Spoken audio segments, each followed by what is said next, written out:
Hati Allah DJ Kak Fairuz, seterusnya kepada seluruh ibu-ibu, ayah-ayah saya yang saya sayangi sekalian, abang-abang dan kakak serta adik-adik yang saya doakan kebaikan sekalian. Mudah-mudahan sedikit yang kita kongsi memberi manfaat kepada kita, dapat kita jadikan satu ilmu yang berguna dalam usaha kita untuk mengabdikan diri pada Allah Subhanahu Wa Taala, insya-Allah. Okey. Jadi pada awal-awal perkahwinan ini awal perkahwinan pada awal tahun Ustaz. Kahwin lagi Ustaz ya. Pada awal-awal tahun ini kita kongsikan perkara-perkara yang asas menurut hadis Nabi SAW yang mungkin tidak kita bacakan sebelum-sebelum ini daripada slot-slot yang lepas, ataupun ada yang kita bacakan sebagai ulang-ulangan buat kita untuk kita perhatikan daripada sudut tafsiran berbeza kan, daripada apa kata Imam Ghazali rahimahullah ta'ala, apa kata ulama-ulama kita dan sebagainya. Jadi pertama sekali bantuan kita hari kita kongsikan bantuan yang sebaik-baik bantuan kan, dalam pernikahan ataupun dalam rumah tangga kan. Tadi ini berdasarkan hadis Nabi SAW. Apa kata Nabi SAW? An Abi Ruhni Sama'i qala Rasulullah sallallahu alaihi wasallam min afdalis syafa'ah an tashfa'a baina ithnain fi nikah. Daripada Abi Ruhni As-Sama'i, dia berkata, telah bersabda Nabi sallallahu alaihi wasallam, daripada sebaik-baik pertolongan seseorang kepada seseorang iaitu kamu menolong dua orang untuk bernikah. Ini sebaik-baik pertolongan kepada saudara kan. Dalam hadis yang lain Nabi menyatakan bahawa kalau kita menyampaikan hajat atau membantu hajat orang Islam kan, man qada hajat akhihi, siapa membantu hajat orang Islam, maka Allah Subhanahu Wa Taala akan bantu 1000 hajat dia. Okey, 1000 hajat dia. Dalam hadis yang lain ada kata 100,000 dekat akhirat. Di dunia 1000 hajat kita bantu hajat orang Islam. Jadi itu galakkan untuk kita membantu. Kita bacakan dalam hadis bersama dengan hadis yang diriwayatkan oleh Ibnu Majah tadi ni. Jadi antara bantuan-bantuan yang paling bagus kata Nabi, kita bantu kawan kita mungkin keuangan dia, kita bantu kawan kita mungkin dalam dia sakit, dia kesusahan dan sebagainya. Dalam hadis ini di antara afdalus syafa'ah, sebaik-baik pertolongan itu kamu membantu kan, iaitu dua orang antashfa'a baina itsnain fi nikah. Kamu bantu dua orang untuk berkahwin dalam perkahwinannya, pernikahannya, untuk perkahwinannya itu kan. So, jadi maknanya hari ini perkahwinan adalah satu benda yang sangat digalakkan oleh agama. Nabi pun sebut bahawa arba'ah min sunanin mursalin, ada 4 perkara daripada sunnah nabi-nabi yang terdahulu. Nabi-nabi terdahulu ni ada 4 perkara yang sunnah dia. Yang pertamanya adalah al-haya, malu, ada sifat pemalu itu. Yang kedua at-ta'atur, ta'atur ni mana berwangi-wangian kan, taklah ketiak tu pahit baunya kan, badan tu masam baunya, tak. Ta'atur itu sunnah Nabi-Nabi terdahulu kan. Yang ketiganya as-siwak, siwak ni bersugi ataupun membersihkan gigi kan. Gigi ni sunnah kita, dia sunnah kita bersihkan kita mana bersihkan gigi tu. Dan an-nikah, nikah itu jadi nikah ini adalah min sunanil mursalin, daripada sunnah-sunnah Nabi-Nabi terdahulu. Hadis yang diriwayatkan oleh At-Tirmizi.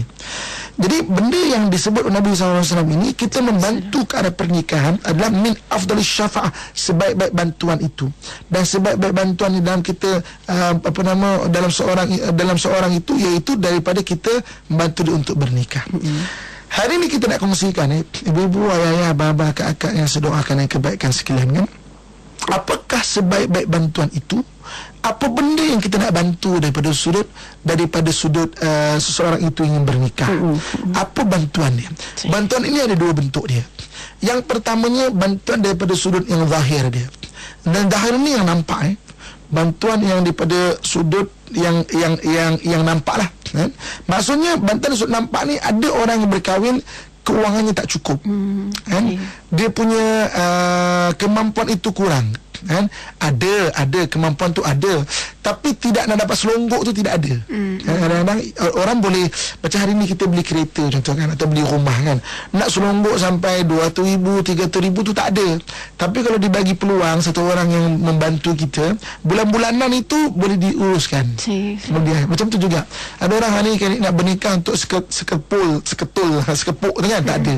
Tapi dia kalau dibantu, dia boleh maknanya pelan-pelan untuk menguruskan maknanya bantuan itu. Sebab tu dalam Islam dia ada dipanggil qardul hasan, pinjaman yang baik. Kita bagi pinjaman, itu sudut yang zahir, yang zahir bagi pinjaman, ataupun kita mungkin kita bantu dia daripada sudut menguruskan yang zahir perkahwinan itu, menguruskan perkahwinan dari sudut kenduri dia, daripada sudut mungkin majlis pertunangan, daripada sudut benda-benda yang pakaian-pakaian yang mengikut syarak, begitu juga dengan keperluan-keperluan yang lain. Itu benda betul-betul yang zahir, yang bagus untuk kita bantu. Sebab min afdali syafa'ah, sebaik-baik bantuan kata Nabi SAW, kau bantu dia, bantu dia sudut zahir ni. So kalau kita nak bantu sahabat kita, bantu untuk perkahwinan ini. Ataupun dari sudut yang zahir itu, iaitu kita perkenalkan. Sebab kadang-kadang ada di antara kita yang kena orang yang baik, orang yang soleh, orang yang baik kan. So kita perkenalkan kepada orang, kawan-kawan yang lain bahawa orang ini orang baik. Dan benda ini benda yang antara yang sunnah jugalah. Sebab dalam sejarah sahabat-sahabat Nabi pun ada sahabat-sahabat Nabi yang berkahwin memang dia uruskan sendiri tanpa perkenalan orang lain. Contoh satu hari seorang sahabat ketika berhijrah, Nabi tak nampak beberapa hari, tiba-tiba Nabi nampak, lama tak nampak, aku berkahwin. Maknanya dia uruskan sendiri perkahwinan itu. Dan ada juga yang diperkenalkan. Okey, saya ada kenal sahabat ini, dia memang orang baik, orang soleh, ahli masjid. Bukan saja ahli masjid dan baik itu, tapi juga dia faham mengenai tanggungjawab itu. Kalau bagus kalau dia ini diperkenalkan untuk seorang lagi. So kita perkenalkan. Matchmaker lah Ustaz. Matchmaker yang Islamik. Matchmaker Islamik kan. Kalau matchmaker sebab cantik dia ke semata-mata begitu, belum tentu orang yang cantik itu faham agamanya. Walaupun dalam hadis Nabi SAW sebut tunkahul mar'ah li arba'ah, biasanya perempuan itu dinikahi kerana 4, kan? Kerana limaliha, wali jamaliha, kerana hartanya, kerana kecantikannya, wali diniha, kerana agamanya, wali hasabiha, kerana keturunannya, kan? Tapi Nabi kata fadhfar bidzatiddin, beruntunglah orang yang memilih kerana agamanya. Taribat yadaka, sejuk tangan kamu, sejuk hati kamu. Ini diajarkan oleh Nabi SAW. Atau maknanya yang zahir itu kita perkenalkan. Maknanya benda-benda yang zahir. Okey, kita nak kongsikan pada hari ini. Yang keduanya, selain daripada benda yang zahir yang pertama, yang keduanya benda-benda yang kita tak nampak. Benda-benda yang tak nampak, benda-benda yang tak nampak. Apa benda yang tak nampak yang kita nak bantu? Okey, bila berlaku perkahwinan ini adalah dua perhimpunan, dua individu yang berbeza. Berbeza. Laki perempuan itu sendiri dari sudut zahirnya pun berbeza. Dari sudut zahir pun laki dan perempuan itu berbeza. Latar belakang berbeza. Suami anak bungsu, kan? Isteri anak sulung, kan? Pun berbeza. Bungsu dan sulung tu pun berbeza. Mana isteri dah biasa berdikari sendiri sebab dia jaga adik-adik dia, kan? Kalau tak ada sesiapa pun dia boleh buat sendiri semua. Suami ni memang bergantung anak bungsu, kan? Manja, kan? Ni contoh tak semesti ada bungsu tu manja, tak semesti. Contoh. Itu pun berbeza, kedudukan anak tu pun berbeza sebab layanan mak ayah tu berbeza. Itu pun berbeza. Itu belum lagi dahlah anak sulung, anak tentera pula tu. Lagi beza. Dia biasa tengok bapak dia bagi koman, kan? Biasa bagi arah-arahan, kan? Itu kadang-kadang perbezaan juga, kan? Itu yang kadang-kadang cakap dengan suami pun macam tentera juga, kan? Abang pergi kedai. Suami adalah anak bungsu, anak cikgu pula, kan? Dahlah anak cikgu seni pula. Aduh, lembut, berhalus, kan?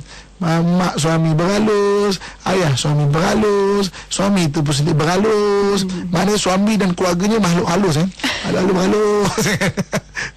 Itu juga berbeza. So, bantuan sebaik berbantuan dalam pernikahan apabila berlaku dua pernikahan perkenalan dua individu yang berbeza. Apa benda yang kita nak bagi pandangan? Yang sudut rohani dia, yang sudut tak nampak ni, kan? Apa benda yang kita nak bagi pandangan? Ada 3 perkara yang penting untuk kita bagi pandangan. Sebaik-baik kata Nabi SAW, bantuan adalah bantuan untuk pernikahan. Dari sudut zahirnya kita dah kongsikan tadi. Dari sudut rohani dia yang tak nampak. Apa benda yang kita nak bagi pandangan membantu ke arah pernikahan? Yang pertamanya yang kita kena bagi pandangan adalah apakah mahmudah kebaikan-kebaikan yang ada pada budak ini. Apa kebaikan-kebaikan yang ada pada budak ini? Sebab orang ni dia ada kebaikan semula jadi dia. Kan? Dia ada kebaikan semula jadi dia. Dia memang lembut, pengasih. Dia memang jenis tak suka untuk bising-bising, sentimental. dia adalah orang yang suka menolong orang. Dia adalah orang yang suka kebersihan. Benda-benda baik bagi dia ni. Sebab apa Kak Fairuz, ibu-ibu, ayah-ayah, abang-abang, kakak yang sudah doakan kebaikan sekalian kan, ada setengah kadang-kadang kebaikan seorang itu terlalu jauh bagi pasangan yang lain, dan nak ikut tu susah. Contoh, kebersihan pun cukup kan. Isteri cukup teliti pada benda kebersihan, benda kebaikan kan. Kita kenal dia, kita kena beritahu dia kan. Mana kalau bau gigi tu jangan picit daripada bawah tu, bawah kan. Susun balik bau gigi tu kan, kemas. Suami tu jenis orang yang lebih kurang kan. Kalau buka kain tu macam ular sawa tu kan, pelengkong macam tu kan. Kadang-kadang terlalu jauh. So kita nak cerita kelebihan itu untuk apa? Untuk sama-sama saling bertoleransi, bertimbang rasa. Okey? Kau punya bakat suami tu memang orang yang teliti tau. Apa kita lagi barangan dia biasa pun isteri jenis yang biasa-biasa je. Suami jenis teliti. Ada orang lelaki jenis teliti, yang jenis susun jam balik kerja tu, jam, pen, telefon tu susun sekata je atas meja ni kan. Isteri ni asyik cari telefon je tak jumpa. Mana telefon saya ni? Mana telefon saya lupa je kan. Okey, mana telefon ni kan. So jadi maknanya teliti tu. So jadi kebaikan tu dicerita supaya kadang-kadang pertama sekali kita kena faham, kadang-kadang jauh sangat dia tak terkejut benda tu. Apa kita nak bantu, pertama kita memang mudah. Benda-benda baik ada pada diri. Benda baik ni bagus, tapi kadang-kadang benda baik itu sendiri menjadi jurang kadang-kadang. Kalau kita tak faham benda itu kan. Ramai tau, suami saya baik sangat lah Ustaz, rimas saya, dia baik sangat. Ada orang tau, masalah betul, baik sangat. Saya buat salah tak pernah marah pula dah. Ada orang macam tu. So kebaikan tu kadang-kadang menjadi jurang kadang-kadang. Lepas tu kena tolong terangkan baiknya. Ini dalam konteks kita membantu orang Hari ini membantu dalam rumah tangga. Yang menerangkan tu orang luar Ustaz. Orang luar bagi pandangan yang baik-baik tu, supaya kadang-kadang baik tu diterima, kadang-kadang ada jurang, kadang-kadang jauh sangat. So jurang itu kena faham. Ini jurang ni kan, susah ni kan. Kadang-kadang terlalu baik kadang-kadang isteri terlalu baik dan lembut. Kadang-kadang suami memang main skateboard lah, main futsal lah, main apa lah dan sebagainya. Bapa tengok bakal isteri bagus, hafizah, ngapal Quran. Kadang-kadang baik itu jadi jurang kadang-kadang bagus. Bapa berkenan, tapi bapa kena faham ni bini kau ni memang baik, maknanya memang lembut. Dan kalau kau nak ajak macam dia macam aktif sikit, memang dia memang lembut, jaga anak memang bagus. Tapi untuk aktif dia kurang sikit lah kan. Tak boleh nak expect macam mana dia itu. So jadi kena terangkan, memang mudah dia. Okey, apa yang lagi kita nak bagi pandangan mengenai pasangan tu kan. Yang keduanya dia panggil mazmumah pula. Mazmumah ni kelemahan yang kita tahu kelemahan yang kita tahu pada diri dia lebih kurang lah kan. Okey, ibu akak-akak, tuan-tuan muslimat rahmatullah sekalian kan, semua manusia ada kelemahan, dan kelemahan manusia tak sama. Walaupun Imam Ghazali dalam kitab Ihya ada menyatakan bahawa mazmumah 10 perkara contohnya kan, sombong lah, panas baran lah dan sebagainya kan, tapi orang ni tak sama mazmumah dia kan. Saya ada kelemahan saya sendiri yang perlu saya baiki. Kak Fairuz ada, ibu-ibu, kakak, semua kita ada kelemahan masing-masing, dan kelemahan kita ni tak sama. Sebab itu kadang-kadang ada orang yang dia tak sedar dia ada kelemahan itu.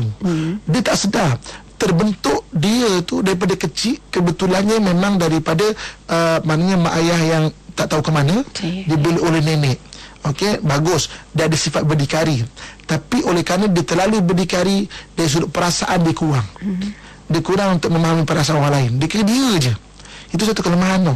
Kita tengok, kita faham, dia ni daripada keluarga yang memang mak dia, ayah dia tak tahu ke mana, mak dia membesarkan dengan penuh susah dia ni. Sedikit sebanyak ada mungkin benda itu. Jadi kita faham, kita kena tolong terangkan biar tak terkejut sangat. Mula-mula kahwin masih sayang, okey. Bila berlaku konflik, kita kena faham benda itu. Kalau berkonflik, telefon pun tak nak angkat. Kita sebagai mertua nak telefon, dia tak angkat. Sebab kita tahu dia tu dah biasa dibesarkan dengan bersendirian. Macam mana kita nak marah. Jadi bila ada masalah, dia akan disconnect terus semua. Malah nak fikirlah bersendirian terus. Jadi sebagai kita, sebagai mungkin mak mentua ke apa semua, macam mana selesaikan masalah rumah tangga ni? Kalau nak bercakap pun tak boleh. Betul. Bercakap pun tak ada berhubung. Tapi kita expect benda itu sebab dia dibesarkan daripada keluarga macam itu. Ini yang kena faham, kena teliti. Sebab itu Islam tu antara sebaik-baik kata Nabi, kamu tolong dalam pernikahan, bantu dalam cara dia berfikir. Oh, dia ni memang ada background macam ni sikit. Ada latar belakang begini sikit. Kena bantu dalam menenangkan benda itu, bukan mengapi-ngapikan oh tak guna kahwin dengan dia tu. Dia tu betul kan.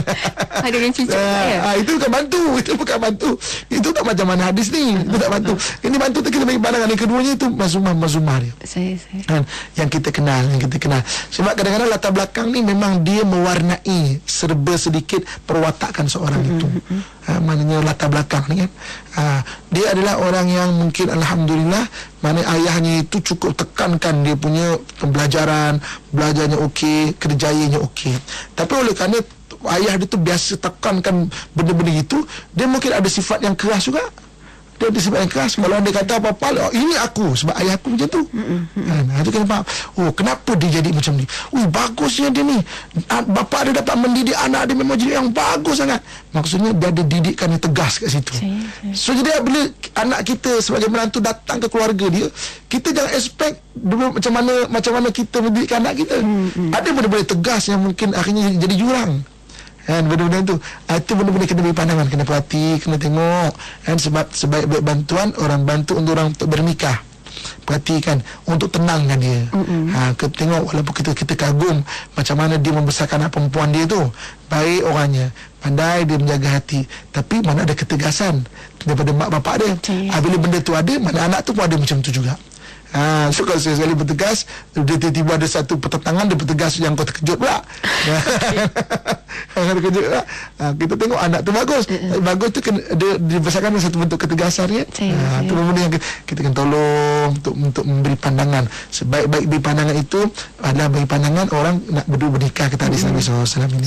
Macam dan benda yang ketiga kan, benda yang ketiga yang kita nak bagi pandangan kan? Dalam diri manusia ni ada disebut sebagai sebagai benda yang qurratu ain ataupun soft spot dia, benda yang melembutkan hati dia. Yang kita nak bagi pandangan, apakah benda-benda yang boleh melembutkan hati dia. Benda-benda melembutkan hati ni, soft spot ni ataupun qurratu ain dipanggil, dia ada 3-4 benda je. 3-4 benda. Selain daripada kita suami isteri yang kita kena faham, orang lain tengok kena bantu dia apa benda tu. Kadang kita pun tak perasan suami kita tu apa sukaan dia, apa kesukaan isteri kita itu. Benda-benda yang boleh melembutkan hati dia. 3-4 benda je. Kan? Daripada pengenalan kita tengok apa, mungkin kita boleh agak benda itu. Contohnya kalau kita pernah melihat keluarga dia tu, suka minum kopi. Kadang-kadang ada orang yang kopi itu menjadi kesukaan dia. Dia main qurratu ain dia kan? Kalau buat kopi tu semua lapanglah masak-masak lain. Settle masalah. So kadang-kadang benda tu kecil kak, tapi kecil bagi kita tau. Kecil bagi kita. Saya ada satu benda yang maknanya walaupun kita dengar macam nonsense lah ataupun ngarut lah kan, tapi benda tu benar-benar berlaku. Satu orang yang berkahwin lagi kerana dengan pembancuh kopi di office. Sebab dia minta kopi kat rumah, isteri buat tak tahu saja kan. Sampai macam tu sekali. Alasan lelaki ni tak, sebenarnya ada benda-benda macam tu. Saya pernah ceramah di satu tempat, satu orang pegawai besar juga. Bila waktu makan dia kata, Ustaz, saya ada satu kelemahan Ustaz. Saya kata, apa tuan? Saya ni Ustaz, kalau makan Ustaz, saya suka isteri saya berada di sebelah saya Ustaz. Kan? Kalau isteri tak ada kat sebelah saya, tak akan makan Ustaz. Saya tak akan makan tak? Ada orang macam tu. Itu qurratu ain dia tau kan? Dia kata kalau isteri saya bagus tak? Kalau kami bertengkar pun, dia akan hidangkan makan, dia akan naik atas. Kalau dia tak ada, saya tak akan makan tak? Kan? Apa nasihat Ustaz pada saya? Saya kata apa bang? Kalau saya boleh kalau abang boleh beritahu isteri abang itu, itulah qurratu ain abang. Tu. Kalau dia dapat makan sama-sama, benda lain tu jadi kecil dah. Dia buat benda. Ada orang jenis macam tu kan? Dan orang ni tak sama qurratu ain dia kan? Sebab tu kita kena tengok, kita kena perhati. Ada orang sukanya makan. Makan tu dia punya kegemaran dia. Ada orang boleh bercerai sebab makan tau. Makan tu dia enjoy the food kan? Isteri bukan jenis macam tu. Jadi itu benda kita kena faham kan. Kita kena bantu dia.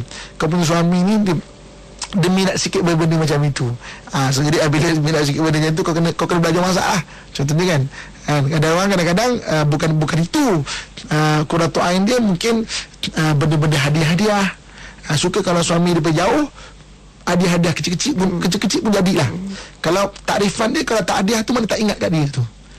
Semestinya tak bagi hadiah ya tak ingat lah. Boleh gaduh tu tak? Orang kena macam tu. Ibu-ibu, kakak, tuan-tuan muslimin dan muslimat rahmatullah sekalian. So, sebaik-baik pertolongan seorang itu pada nikah daripada sudut zahirnya, benda-benda yang zahir itu. Dan yang keduanya iaitu daripada sudut rohani dia, benda-benda yang tak nampak. Kita kena cerita kebaikan. Kadang-kadang kebaikan tu boleh menjadi jurang, kan? Yang keduanya kena cerita mazmuah. Mazmuah ada kelemahan, kan? Kelemahan tu bukan yang boleh jadi jurang. Dan yang ketiga, apa kesukaan dia, kan? Apakah kesukaan dan orang ni ada 3-4 kesukaan dia yang boleh melembutkan hati dia tu. So kita boleh tolong anak kita, nasihatkan suami kau ni suka kalau kau tu kemaskan baju dia, walaupun dia boleh kemas sendiri sebab dia duduk asrama. Dia biasa kemas sendiri baju dia, tapi dia suka, kan? Kau kena kemas benda-benda kemas baju, kau kena kemaskan. Kita boleh bagi pandangan pada anak kita. Jadi mana-mana bila kita beri pandangan, kita bertepatan dengan hadis Nabi bahawa sebaik-baik pertolongan itu apabila kamu menolong orang dalam pernikahan dia, kan?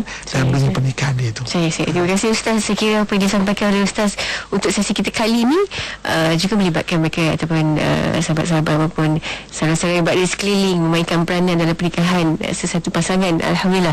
Kejap lagi kita akan beristirahat seketika, kembali untuk sambung bicara kita. Jangan ke mana-mana, terus setia bersama di IKIM FM, pilihan utama anda. Dan perbincangan kita bersama dengan yang bahagia Ustaz Muhammad Abdullah Al-Amin ketika ini. Dan untuk makluman kita juga kepada mereka yang mengikuti perkembangan maupun nak bersama-sama mengikuti intipati perbincangan kita Sabah Minggu, insyaAllah dapat ikuti dalam berita harian artikel suntingan oleh DJ Ahmad Nazri. Dapat kita ikuti Pesona di Zahra, dan perbincangan kita hari ini akan dapat kita ikuti pada minggu depan insyaAllah untuk penerbitannya. Walau bagaimanapun, kita kembali untuk bersama dengan Pagi Ustaz, lanjutkan bicara kita tentang sebaik-baik bantuan dalam pernikahan ini. Silakan Ustaz. Alhamdulillah, terima kasih kepada DJ Kak Fairuz, seterusnya kepada ibu-ibu, ayah saya sayangnya sekalian, abang-abang dan akak-akak yang saya doakan kebaikan sekalian. Alhamdulillah, hari ini kita perkongsian kita adalah sebaik-baik pertolongan atau pembantuan rumah tangga, kan? Okay, kita dah kongsikan tadi macam mana perlunya kita membantu dalam seorang itu untuk menikah rumah tangga. Pertama dari sudut zahir dia, yang kedua sudut rohani dia, kan? Dari sudut zahir dia iaitu kita bantu dia benda-benda yang nampak dalam urusan perkahwinan dia, kan? Kenduri daripada walimah dia, kan? Dan hadis pun Nabi sebut aulim walau bisyah, hendaklah kamu membuat walimah walaupun dengan seekor kambing. Maknanya urusan-urusan zahir. Dan benda-benda rohani itu 3 benda yang penting untuk kita kongsikan, kan? Yang pertamanya bab mahmudah, kebaikan-kebaikan yang ada pada seorang itu. Sebab baik itu bagus, Alhamdulillah, tapi kadang-kadang baik boleh menjadi jurang juga, kan? Kadang-kadang sebab itu baik dan ajak orang ke arah kebaikan, kan? Dan juga kita terangkan, sebab kadang-kadang orang tu terlalu jauh, dia punya jurang tu, baik tu dia tak menghargai baik itu sebagai baik. Yang keduanya dia panggil mazmumah. Mazmumah itu kelemahan-kelemahan dia. Dan yang ketiganya iaitu dipanggil dia punya qurratu ain ataupun soft spot dia, ataupun benda-benda yang menyejukkan hati dia. Manusia ada 3-4 benda je, benda-benda menyejukkan hati dia, kan? So kalau kita buat, insya-Allah benda itu akan beri kebaikan kepada kita itu. Ibu-ibu, kakak, tuan-tuan muslimin dan muslimat yang dirahmati Allah sekalian. Okey. Maka bernikahlah seorang itu dengan apa yang kita bagi pandangan, kan? Okey. Nikah ni, kan, saya banyak mendapat pandangan lah, ya. Ada orang cakap, Ustaz, rupanya kahwin tak best. Ada juga. Ada je tu. Ustaz, kahwin ni best 6 bulan je. Ada juga. Ada, alhamdulillah Ustaz, kahwin bahagia sampai cucu, Ustaz. Ada juga, alhamdulillah, kan. So dalam pernikahan berlalu ni, orang menghadapi pernikahan dan perkahwinan ni dengan berbagai-bagai keadaan, kan? Okey, dengan cara dia berfikir, dengan cara dia maknanya berhadapan pengalaman-pengalaman sebelum dia membentuk cara pemikiran dan sebagainya. Itu perkahwinan, kan. So jadi dalam pernikahan ni pula, apa benda yang kita nak bantu? Sebab sebaik-baik syafaat, sebaik-baik pertolongan, min afdal syafa'an tashfa'a bainal thnain fi nikah. Pertolongan kamu untuk seorang itu dalam bernikah, kita bantu dia kan dalam pernikahan. So tadi sebelum pernikahan, selepas pernikahan, benda apa yang bagus untuk kita bantu dia, seseorang itu kan. Hari ni anak kita bernikah, hari ni kita dapat menantu baru. Sebaik-baiknya apa? Sebaik-baik untuk pernikahan ini, sebaik-baiknya yang pertamanya adalah sebaik-baiknya selalu ingatkan mengenai tauhid, ketuhanan itu. Selalu ingatkan mengenai tauhid. Sebab ibu-ibu, kakak, tuan-tuan sekalian kan, jarang-jarang sangat ibu ayah itu berkongsikan kepada anak benda-benda tauhid. Sedangkan benda tauhid, awwaluddin ma'rifatullah. Pertama agama itu mengingati Allah. Oleh kerana nikah itu sebahagian daripada agama, barang pertama yang penting dalam agama adalah mengingati Allah sentiasa. Kita hari ni tengok anak kita bergaduh contohnya kan, anak kita bertengkar, datang mengadu pada kita. Kita marah tu dengan nafsu kita tu. Kita marah tu sendiri. Sebab apa? Kita lupa bahawa Allah Subhanahu Wa Taala lah yang memberi jalan keluar bagi masalah tu. Jadi kita bagi nasihat kadang-kadang bukan benda tauhid. Kita bagi nasihat benda api lagi, kita mengapikan. Dah bercerailah dengan suami kau tu. Kita pula bagi pertolongan atau nasihat yang demikian. Barang pertama adalah benda-benda tauhid. Benda-benda yang mengingati Allah Subhanahu Wa Taala. Ibu-ibu, kakak, tuan-tuan sekalian kan, mengingati Allah ni penting. Orang yang mengingati Allah, dia akan ada panduan hidup dia, hati akan menjadi tenang. Allah sebut dalam Quran kan, ala bi dzikrillah tatmainnul qulub. Ingatlah dengan mengingati Allah, hati akan menjadi tenang. Benda-benda tauhid itu, benda-benda mengingati Allah. Sebab Allah Subhanahu Wa Taala yang mengurniakan permasalahan, Allah juga yang memberikan jalan keluar bagi permasalahan. Ada satu kisah kan, ada satu orang guru tu, dia mengajar pada anak murid dia. Dia kata pada anak murid dia, wahai murid-murid sekalian, kalau kamu masuk ke satu ladang untuk bertemu dengan tuan ladang itu, hampir-hampir dengan rumah pemilik ladang itu, tiba-tiba ada beberapa serigala. Ada serigala penjaga ladang itu yang mengagah kamu, mengagah kan. Dia nak macam nak, dengan suara dia, dengan bengis muka dia, dengan macam nak terkam kita, tapi tak terkam kan. Maksudnya, apa yang kamu nak buat? Kalau anda kata kamu masuk ke satu ladang itu nak bertemu dengan tuan ladang ini, dan tiba-tiba seorang hampir sampai, kamu dihagah oleh serigala penjaga ladang itu. Maka sebagai anak muridnya kata, wahai tuan kan, kami akan lari sekuat hati kami. Kami akan lari sekuat hati kami. Maka tuan guru tu kata apa? Ya, kamu kan boleh lari kan, tapi daya kekuatan kamu berbanding serigala ni, berapa kuat kamu untuk berlari. Kan agak-agak lah kalau kurus macam saya ni kan. Kalau kurus saya, berapa banyak lah, berapa lah lari yang boleh kita lari tu kan. Kalau begitu, sebagian muridnya kata, kami akan ambil kayu, kami akan hayun-hayunkan kayu ini kepada serigala ini. Kan? Apa kata tuan guru ini? Ya, kamu boleh menentang melawan serigala itu. Kalau seekor, kalau banyak bagaimana? Kalau macam tu tuan guru, kami akan manjat pokok kan, biar jauh daripada serigala ini. Maka kalau anda kata kamu manjat pokok dan serigala itu berlalu, tak apa. Kalau dia tunggu macam mana? Kami tak tahu, tuan guru. Kami tak tahu. Maka berkata tuan guru itu, cara terbaik kalau kamu masuk di satu ladang, untuk kamu maknanya bertemu dengan tuan ladang ini, tiba-tiba kamu diagah oleh serigala ini, cara terbaik adalah panggil tuan ladang ini. Hei tuan, ini serigala kamu ini ingin mengagah-agah saya ini. Dan panggil tuan ladang itu. Itu cara terbaik. Dan tuan ladang boleh panggil balik serigala dia ini. Dan kamu boleh lari, tetapi bagaimana kekuatan kamu itu? Kamu boleh lawan serigala ini, tapi kalau banyak bagaimana? Kamu boleh manjat pokok kan? Dan kalau serigala tunggu bagaimana? Maka pengajarannya, kata tuan guru ini, hari ini kalau kamu ditimpa sesuatu masalah kan, ada datang masalah kepada kamu itu, permasalahan itu jangan kamu lari daripada masalah. Berapa ramai hari ini kan orang yang ada masalah, dia lari daripada masalah. Isi marah-marah bising-bising, dah, malah fikir. Malah fikir. Dia buang masalah tu. Sampai kadang nak bercerai, buat tak tahu, telefon pun buat tak angkat dan sebagainya. Kamu boleh menentang masalah itu. Kita boleh marah-marah, maki-maki, nak tunjuk lagi kita punya kehebatan sebagai seorang suami. Kita nak tunjukkan kehebatan kita sebagai seorang isteri. Kita maki-maki suami. Kita boleh begitu. Tapi benda itu akan makin lagi menyemarakkan respon daripada yang sebelah sana. Okey, kamu boleh lari, boleh manjat pokok kan, kamu rasa kamu bergantung pada tempat yang selamat kan, benda-benda yang selamat dunia ini kan. Tapi itu bukan dia, sebab masalah itu tetap ada. Betul. Dia tidak lari itu kan. Panggil tuan masalah. Siapa dia? Allah lah yang mengurniakan kita masalah. Allah juga pemberi jalan keluar. Hari ini diuji dengan apa-apa juga masalah hidup kita. Jangan lari, jangan bergantung kepada dunia yang kita anggap selamat. Jangan kita lawan dengan kekuatan kita sebagai manusia, tapi bergantunglah pada Allah Subhanahu wa taala. Ini Allah sebutkan, wa may yattaqillaha yaj'al lahu makhraja.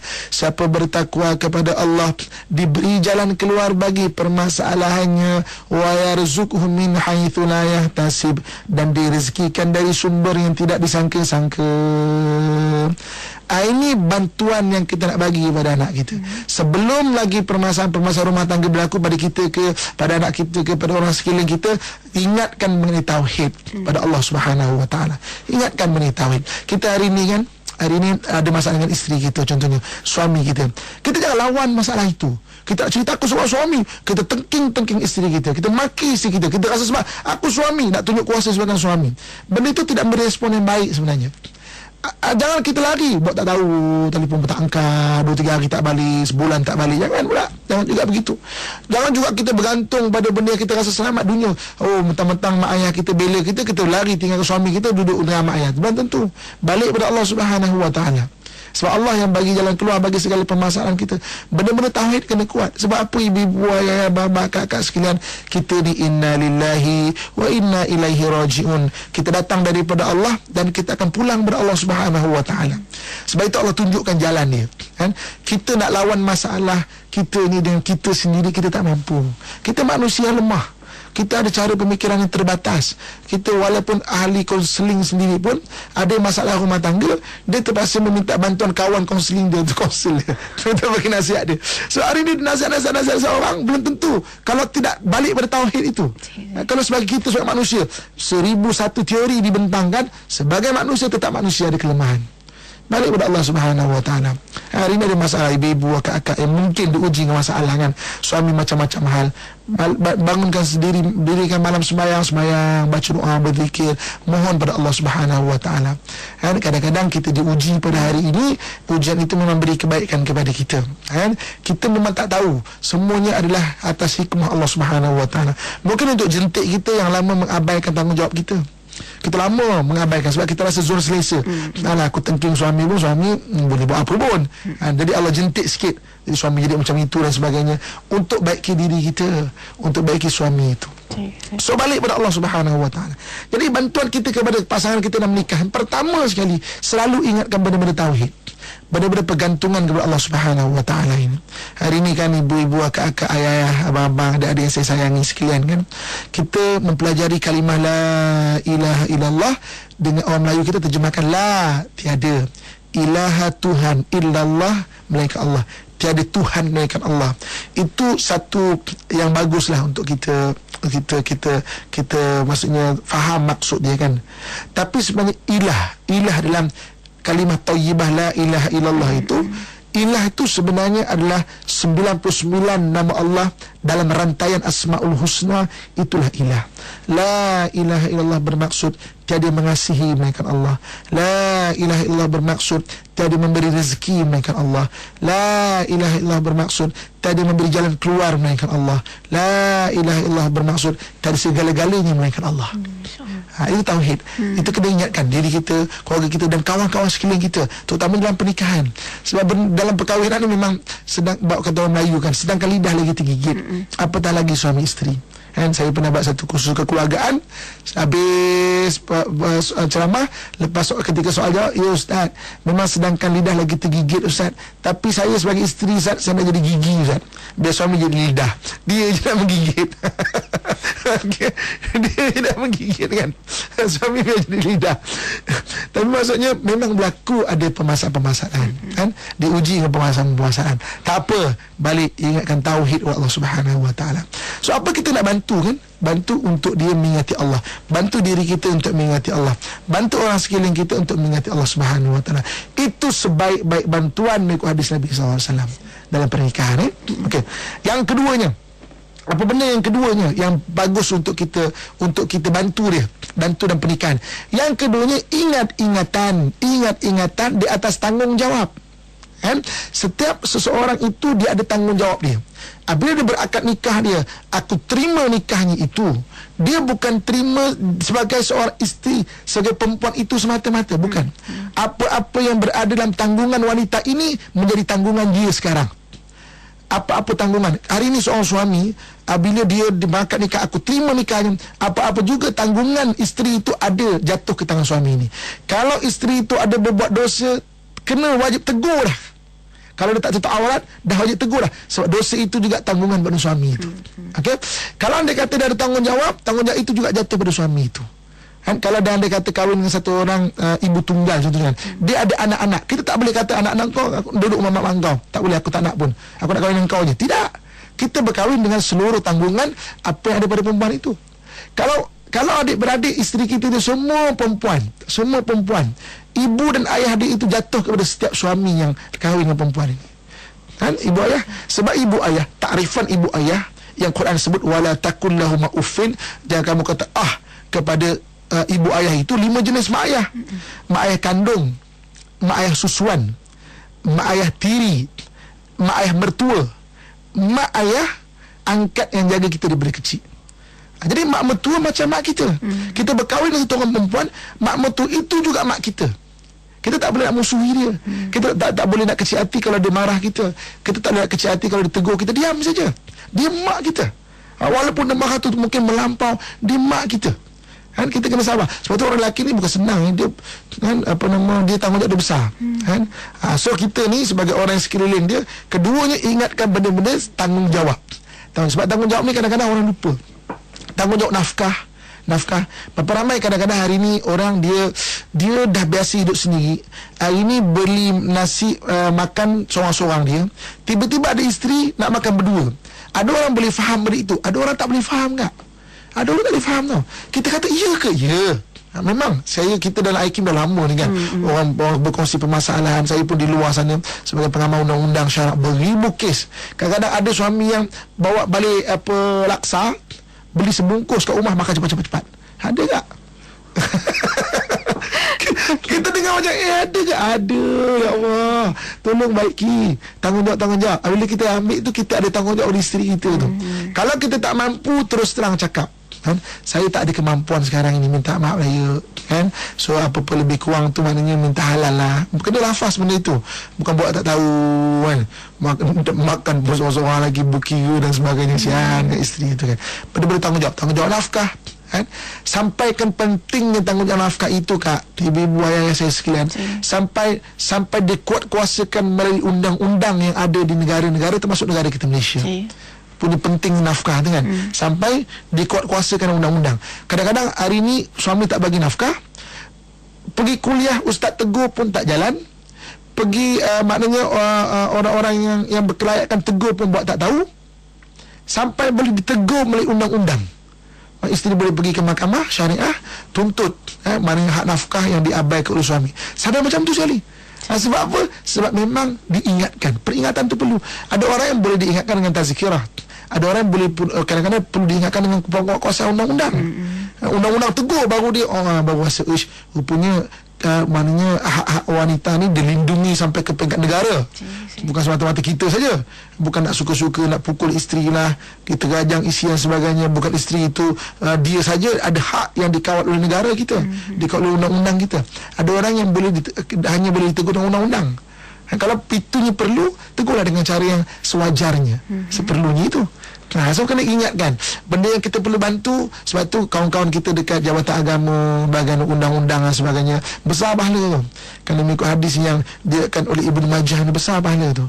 Pertolongan kamu dalam rumah tangga, sama ada benda-benda yang kaunseling ke, sama ada benda-benda yang memohon hak kepada yang sepatutnya ke, kan? Isteri kena nyayai dera ke, suami kena nyayai. Baru-baru ni kan kes banyak suami kena dera pula kan. Tidak sedikit sebenarnya kan? Saya pun pernah kan datang kan, berdua ni kembang-kembang hidung ni, isteri kembang-kembang hidung ni kan, sabar kak. Kita sebagai undang-undang ni biasanya saya akan panggil dua-dua. Kemudian saya akan keluarkan seorang-seorang dulu, satu-satu, baru balik panggil dua-dua balik kan. Memula isteri yang dominan. Suami saya ni tak sedih, dia susah, saya lah bantulah apa semua kan. Dia sibuk nak kahwin lagi, nak apa semua gitu semua. Okey, sabar kan. Akan keluar sekejap. Abang keluar sekejap. Apa nama nak tanya pasal isteri. Kan? Elok suami keluar, tadi bukan main garang ni, barulah bukan apa Ustaz, saya sedih Ustaz. Ya, kak sabar kak. Okey kak, kau buat macam ni. Okey kak, keluar sekejap, panggil suami. Apa cerita bang kan? Suami pun tanpa bercakap banyak membukakan butang tangan seluar dia, tangan baju butang kap panggil kan, kap tangan dia kan, baju tangan tu, sing-singkan tangan, tengok bekas gigit sana, bekas cubit sini, bekas gigit sini kan. Saya pun tengok tu, tak cakap banyak lah. Sabar je lah bang. Rule number 1, sabar je lah. Okay. So maksudnya ingat-ingatan. Ada orang kadang-kadang mendera suami pun ada tidak sedikit kan. So ingatkan benda tanggungjawab. Sebagai isteri, apa tanggungjawab isteri yang perlu diingatkan. Kadang-kadang lupa. Apa tanggungjawab isteri kan.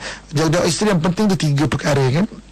Iaitu layanan nafkah batin suami. Contoh kan, itu benda-benda yang tanggungjawab penting lah. Okay. Yang keduanya, jaga maruah suami. Jangan teka-teki depan orang, jangan aibkan suami, jangan buka keaiban suami, jangan kongsi kat Facebook tentang pergaduhan rumah tangga. Jangan kan, kita nak berapa, kita nak cerita hari ni gaduhan my hubby my suami, kita nak biar orang 1000 like ke? Kita nak biar orang 1000 like, oh gaduh suami tu like 1000.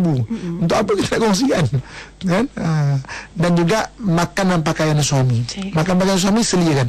Walaupun benda itu benda yang sunnah kan, mana tidak sampai hukumnya wajib kan, tapi sediakan. Itu benda-benda yang tanggungjawab kita perlu ingatkan. Sebab apa? Manusia itu lupa kan? Lupa pada Allah bab pertama tadi kan. Lupa pada tanggungjawab kadang-kadang kan? Kenapa boleh lupa pada tanggungjawab? Kadang-kadang ilmu tak ada, ilmu kurang. Dia lupa bahawa nafkah batin itu bukan semata-mata duduk berkatil sama isteri itu, bukan. Kadang-kadang wa'ashiruhunna bil ma'ruf, kata Allah, hiduplah kamu dengan isteri kamu itu dengan keadaan yang baik. Itu juga nafkah batin. Cara bercakap kita baik, isteri rasa tenang bersama suami, itu nafkah batin tu. Ini kalau isteri rasa macam mendongkol je kan, ada kasi kena maki je, tak selesai lagi tu. Susah dah jawab depan Allah besok tu. Kenapa kau buat macam ini kan? Dan sebagainya. Jadi bila kakak tuan-tuan sekalian kan, kita baca balik hadis ini, min afdalis syafa'ah, sebaik-baik pertolongan kata Nabi SAW, antashfa' apabila kamu membantu bainan ithran fin nikah, kamu membantu dua individu yang pernikahan. Okey, sebelum kahwin kita dah cerita apa, ketika kahwin dua benda, ingat-ingatan kepada Allah, ingat-ingatan kepada tanggungjawab yang perlu dibuat itu kan. Apabila kita selalu ingatkan, mudah-mudahan peringatan itu kata Allah Subhanahu wa taala, fa inna dzikra tanfa'ul mu'minin, memberi manfaat kepada orang-orang yang beriman. Ya, saya terima kasih Ustaz. Saya melukaikan bagaimana kaitannya antara peranan yang dapat kita mainkan hari ini, bukan setakat untuk menangani permasalahan di rumah tangga, malah juga sekali tak langsung memelihara akan kemaslahatan masyarakat lain ataupun umat yang berkaitan dengan pernikahan ini. Sebenarnya bukan calang-calang peranan yang boleh kita mainkan. Banyak cara sebagai panduan yang telah pun diterangkan oleh Bayu Ustaz tadi. Dan sampai ke penghujungnya, biasa saya kira untuk mendapat oleh keberkatan sepanjang hari kita maupun sepanjang minggu kita ini bersama dengan Bayu Ustaz untuk doa kita, insya-Allah. Silakan Ustaz. A'udzubillahi minasyaitonirrajim. Bismillahirrahmanirrahim. Alhamdulillahirabbil alamin. Wassalatu wassalamu ala asyrafil anbiya'i wal mursalin wa ala alihi washabihi ajmain. Ya Allah, ya Tuhan kami, Engkau menyaksikan segala kelemahan diri kami, ya Allah. Bantulah kami memperbaiki diri kami, ya Allah. Jika tanpa bantuan daripada-Mu, jadilah kami orang yang sentiasa dalam kehinaan, ya Allah. Engkau menyaksikan segala dosa dosa dan kesalahan kami ya Allah.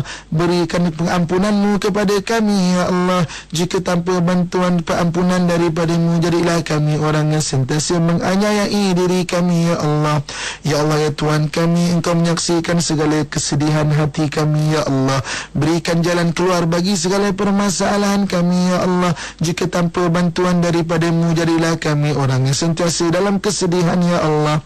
Ya Allah ya Tuhan kami, kurniakan kebaikan-Mu dalam kami dan ahli dan pasangan kami ya Allah, dalam rumah tangga kami ya Allah, kepada anak-anak dan zuriat kami ya Allah, kepada seluruh ahli keluarga kami ya Allah. Ampunkan segala dosa kami ya Allah. Bantulah kami untuk mentaati segala perintah-perintah-Mu ya Allah. Bantulah kami dalam memperbaiki akhlak kami ya Allah. Ya Allah ya Tuhan kami, berikan keampunan-Mu kepada kami dan pasangan kami ya Allah, kepada ibu dan ayah kami ya Allah, kepada guru-guru kami ya Allah, orang yang mempunyai hak ke atas kami ya Allah, dan kepada seluruh muslimin dan muslimat, mukminin dan mukminat, sama ada yang masih ada ataupun yang telah tiada ya Allah. Sesungguhnya Engkaulah yang Maha Penyayang, Engkau yang Maha Memberi, Engkau yang Maha Pengasih, dan Engkaulah yang Maha sebaik-baik yang mengatur ya Allah. Allahumma rabbana atina fid dunya hasanah wa fil akhirati hasanah wa qina adzaban nar wa adkhilnal jannata ma'al abrar ya aziz ya ghaffar ya rabbal alamin. Wa sallallahu ala sayyidina wa maulana Muhammadin wa ala alihi wa sahbihi ajma'in. Walhamdulillahi rabbil alamin. Taqabbalallahu minkum minna wa minkum taqabbal ya karim. Terima kasih Ustaz. Sama-sama kita aminkan doa, semoga beroleh keberkatan daripada Allah SWT, insya-Allah, dan juga dapatkan pertarian. Setinggal